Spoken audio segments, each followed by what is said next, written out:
Hello and welcome back to another Bad Movie Reviews review, hosted by your two favourite Neapolitan fans, the ice cream. Jeez. No, that was shocking. But we are reviewing a film that I've actually been looking forward to for quite some time, being a big, well, not big, but being a Ridley Scott fan. It was also in my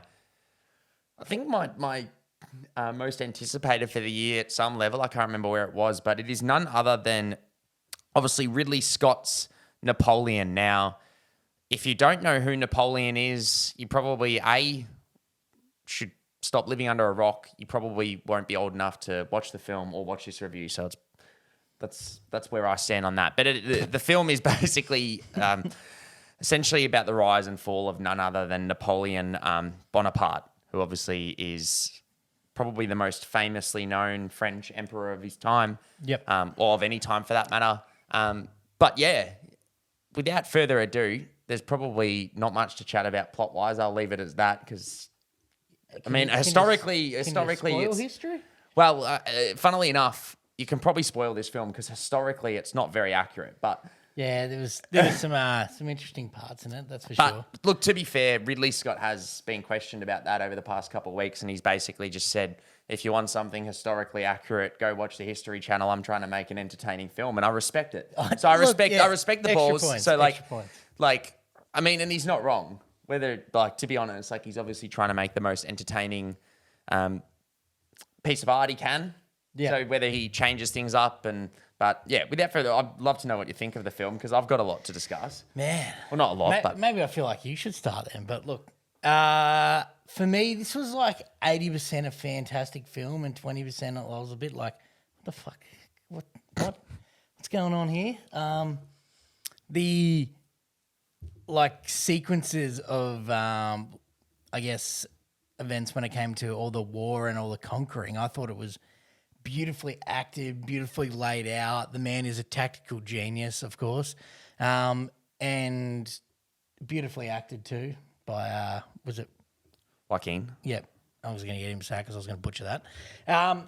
Beautifully acted by him. Fantastic throughout those scenes. It really showed kind of how terrifying and powerful, but kind of weirdly kind. Childish. He kind of, Childish. childish. I don't know.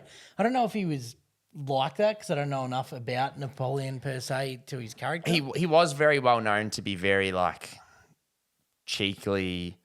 It's pretty well, I guess, documented that he was extremely powerful, but his only weakness in his life was Josephine. Yeah. And he was insecure about her, and that is shown in the film for sure. But he was known to be a little bit whether it's not there or too smart for his own good, I don't know. But he was. Yeah. Gotcha. Missing a couple. For me, those, I guess, the scenes with Josephine were, I guess, important to the plot, or at least important to the character of Napoleon, real life man himself. But they really kind of took it away from me from the film. They didn't mend well or gel well with the rest of the story that was being told or unfolding. For me, that it drew me away from it. I don't know. I couldn't really get it. I was like, this is kind of just weird and awkward, and not to the point of it fits his character, kind of weird and awkward. This is going good. I'm just I got a little uncomfortable. I don't know. But I thought it was pretty well shot, actually, this film overall.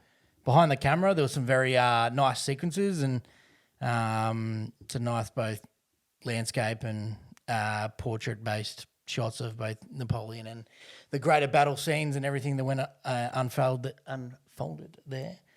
But I don't know. I don't know how I felt about it. I feel like it was a good film, but it was missing something for me to really grasp it. It just didn't hit the mark on captivating it for me, I think. It was hard to kind of comment on, I guess, kind of the audio design was pretty good when it came to being periodically accurate, I guess, but nothing that was inherently a giant standout for me. And obviously no real score to comment on from there. But look, I'm going to pass on to you because I feel like I'm just saying words that are coming off the top of my head here. But what are your thoughts? Because I need something. I think there's elements of a really, really good film here. Yeah. But I actually think this comes down to potentially whether it's Ridley Scott or the studio.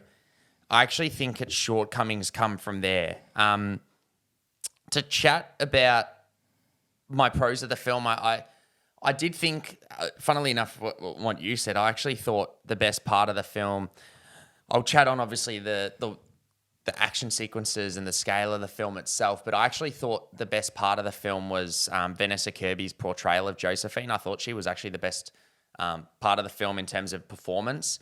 I did think Joaquin actually, and as I said, whether this is a studio thing that was forced, I actually think his performance was kind of all over the shop. Like, he was good, but tonally, there was, and that's what I kind of said, is like there were aspects of him being like seriously intimidating and full on, and then there were like almost bits that felt very like satirical. I agree.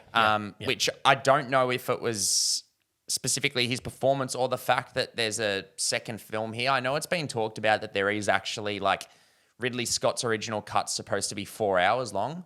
And I'd love to see that film. It just clocked in at about 2.5 hours, this movie, but I would actually, it didn't feel long, inherently long. Like I thought it was fine in terms of its pacing. It didn't feel overly.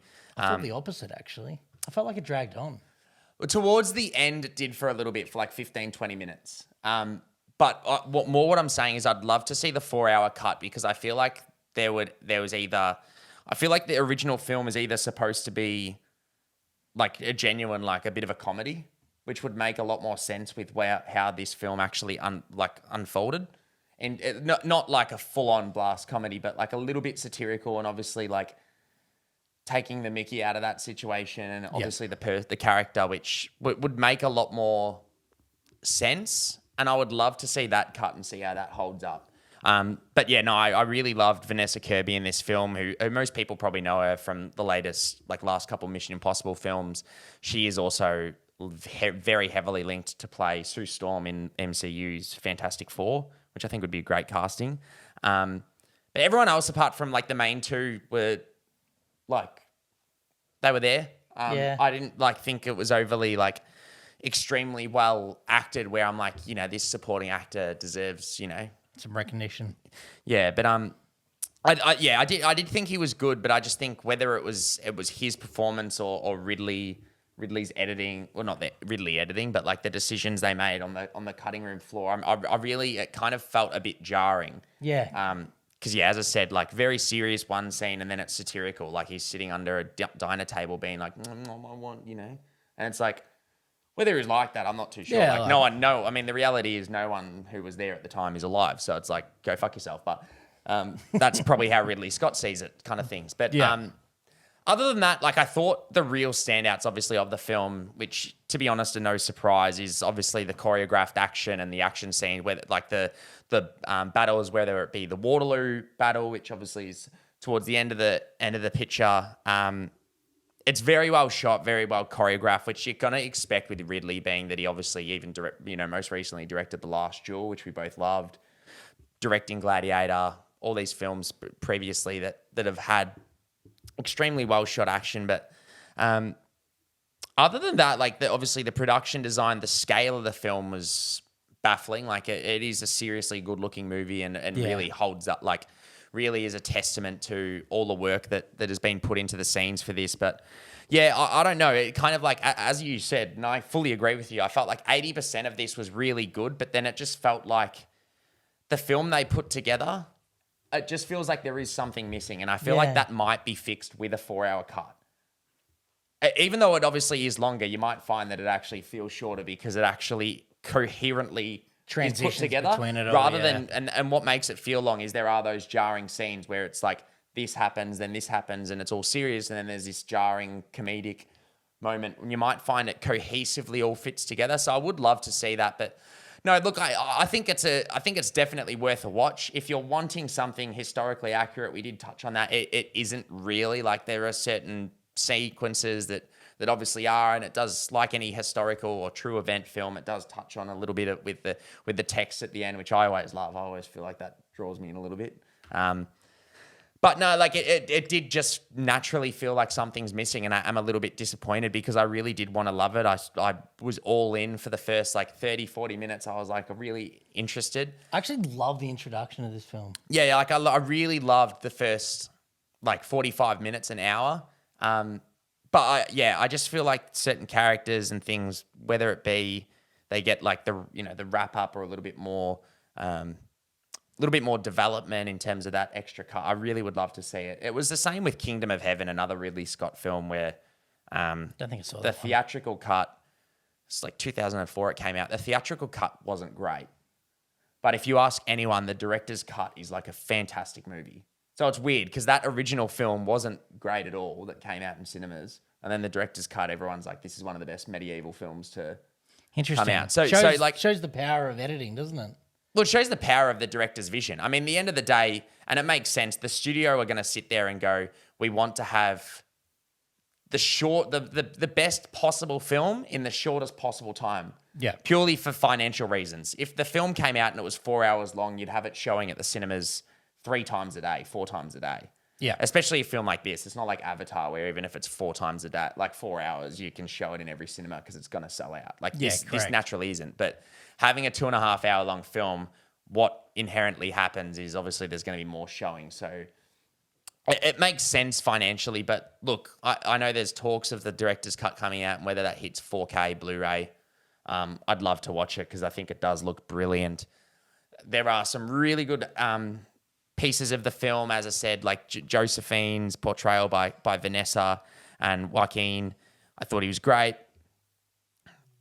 As I said, Vanessa's performance felt very straight, the same, like the whole way through. Yeah. Whereas Joaquin did feel a little bit over the top, some scenes. But, man, I think he's still one of the best working actors. And you know that whether you watched, even Joker, Beau is Afraid, The Master, everything he's in. But no, I'd love to hear what everyone else thinks about it. I am seeing a few mixed things and people either hate it or love it. So it is one of those interesting, polarizing films for sure. I think it's definitely probably the dad film of the year. Like my dad would probably go watch this and be like, fuck yeah. Like I just imagine like 50, 40-year-old men going to watch this and being like, this is the best thing I've ever seen. Because whether you're looking at a film at a surface level or whether you are, analytically looking at it as a piece of art, you take whatever you want out of it. So, look, if you have seen it, comment below. Let us know what you think. Other than that, if you like our reviews, please give the thumbs up and subscribe, and we'll catch you next time. Thanks, guys.